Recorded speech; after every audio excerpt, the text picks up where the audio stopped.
This book had so much hype online, and I was thoroughly disappointed.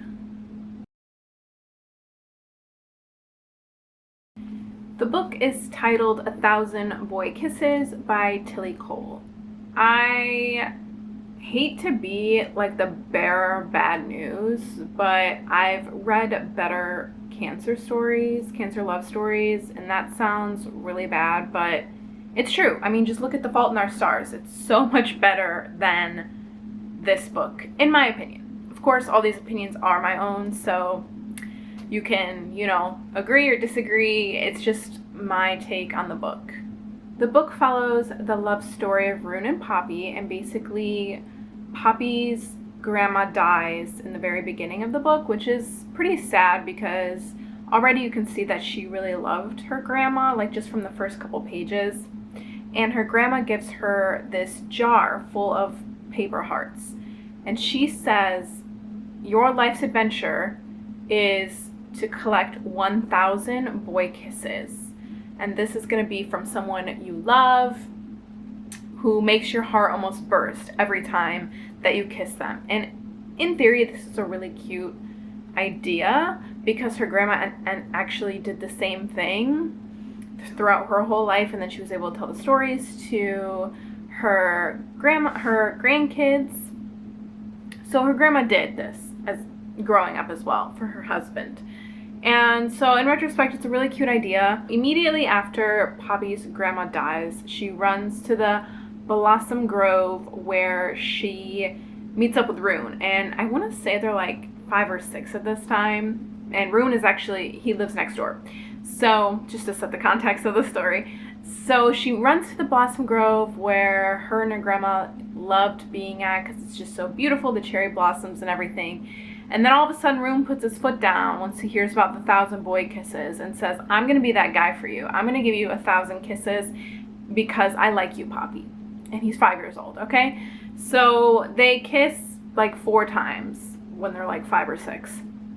And then the story basically takes a turn because Rune's family moves back to Norway. They're from there originally, so he has to move away. And he's not very happy about it. It says he'll hate his dad the rest of his life because he's taking him away from the girl he loves. So they try to stay in communication, but basically Poppy ghosts him at some point. Oh wait, this is when they're 15. Sorry. So when they're 15, he moves away. And he moves away for 2 years. Poppy ghosts him for basically almost all of those 2 years. And he comes back, and he moves into the same house, which is weird. I guess they have a ton of money and just never sold it so they could have 2 homes because they knew they'd be back eventually, apparently. So, you know what? Poppy just came back too. She was somewhere, we don't know where yet. And already I kind of had an idea of where this story was going because you don't just disappear randomly and then like it's very like secretive. Like, oh, I can't tell anyone where I went, and it's something's up, it's something tragic. So basically, Rune and Poppy are now back next door to each other, and all of a sudden she's like, I'm so scared to see Rune, and he comes back as a totally different person. He falls into the wrong crowd in Norway, which I didn't know there was a wrong crowd in Norway, but anyways, now he's like a drinker, smoker, he's 17 years old, he's like a bad boy kind of guy. And Poppy sees him, and she's like, this isn't the Rune I fell in love with, whatever. So he ends up, like, confronting her at one point at a party, and they, say, hey, your lips were for mine only. I know you've been out kissing girls. She starts accusing him. Granted, she sees someone, like, almost kiss him, so she just kind of, like, assumes things. Turns out they start talking again, because, of course, they fell in love with each other at like a really early age. Turns out she has cancer, stage 4, I think, the ending stages of cancer, of course. So basically the rest of the book follows them just being in love up until the very end, where she ultimately dies on the 1,000th kiss. So Rune collects these 1,000 kisses for her. 1,000th kiss, she finally dies, and that's towards the end of the book. My main issues with this book were the language of the book The writing style was very beautiful. I'm not gonna lie, it was beautiful. I loved the words, the descriptions and everything. Did it sound like teenagers? No, it didn't. It sounded like philosophers or something. It just didn't sound like, I've never heard a teenager say those words. It wasn't very convincing for 17-year-olds. They sounded like philosophers that just knew everything in the world. Poppy just was like, she kind of felt like she just knew everything. She's going on saying, I'm ready to die, Rune. I've read other cancer books that they don't act like that. She seemed to have no real conflict in her life. Rune's only conflict was that he moved away from Poppy and that he hated his dad. That was the two major conflicts of the book. There was really no fight, no conflict. I don't know if you guys have ever seen the movie 5 Feet Apart with, who's it, Cole Sprouse? Oh, I forget what they have. Cystic fibrosis, something like that. So they can only be 5 feet apart. So it's a beautiful love story, but there's tons of conflict in the movie. You can't be less than 5 feet from each other. And it's a beautiful love story and conflict, and it doesn't end in the way you'd expect it to end.